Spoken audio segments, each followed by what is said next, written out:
is identified as mentally retarded, put back from the 5th grade into the 4th grade, and stayed in that category until I got out of high school.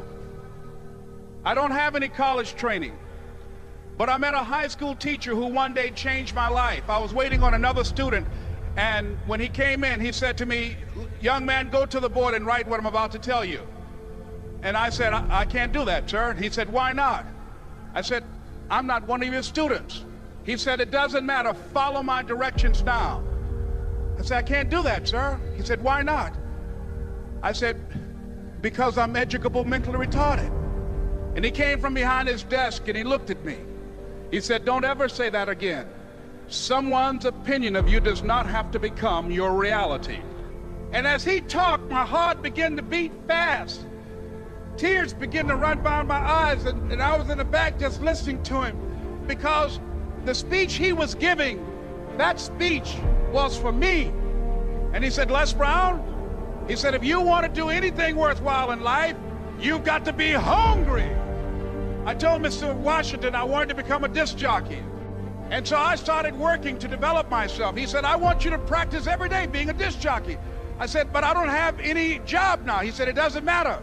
He said that it's better to be prepared for an opportunity and not have one than to have an opportunity and not be prepared. And as I was working to develop myself, I applied for a job as a disc jockey, WMB, on Miami Beach. I went to a guy named Milton Butterball. I said, "How you doing, Mr. Butterball? I'd like to get a job as a disc jockey." He looked at me, he said, "You have any broadcast background?" I said, "No, sir, I don't." "You have any journalism background?" I said, "No, sir, I don't." He said, "We don't have any jobs available." I said, "Yes, sir." I went back to Mr. Washington and I told him. He said, "Don't take it personally." He said, "Most people are so negative, they will have to say no 7 times before they say yes." He said, "Go back again." So I went back again. I said, "How you doing, Mr. Butterball? My name is Les Brown." He said, "I know what your name is. What do you want?" I said, "I'd like to know whether or not you have any jobs as a disc jockey, sir." He said, "Didn't I just tell you yesterday we didn't have any jobs?" I said, "Yes, sir, but I know whether or not somebody got laid off or somebody was fired, sir." He said, "No one was laid off or fired. Now get on out of here." I came back the next day like I was seeing him for the first time. I said, "Hello, Mr. Butterball, how are you?" He looked at me with rage. He said, "Go get me some coffee." I said, "Yes, sir." And I went to get him some coffee. After a while, I would get their lunch and dinner, and I would go in the control rooms and take the disc jockeys their food, and I would not leave until they would ask me to leave.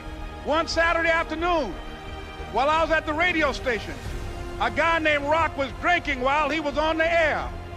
I was the only one there, looking at him through the control room windows, walking back and forth, young, ready, and hungry. Pretty soon the phone rang, and it was the general manager. And I answered the phone. I said, "Hello?" He said, "Les, this is Mr. Klein." I said, "I know." He said, "Rock can't finish his program." I said, "I know." He said, "Would you call one of the other DJs in?" I said, "Yes, sir." I hung the phone up. I said, "Now he must think I'm crazy." I called my mom and my girlfriend, Cassandra. I said, "Y'all turn up the radio and come out on the front porch. I'm about to come on the air."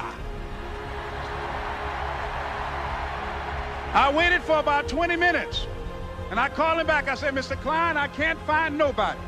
He said, "Young boy, do you know how to work the controls?" I said, "Yes, sir." He said, "Go in there and don't say nothing here." I said, "Yes, sir."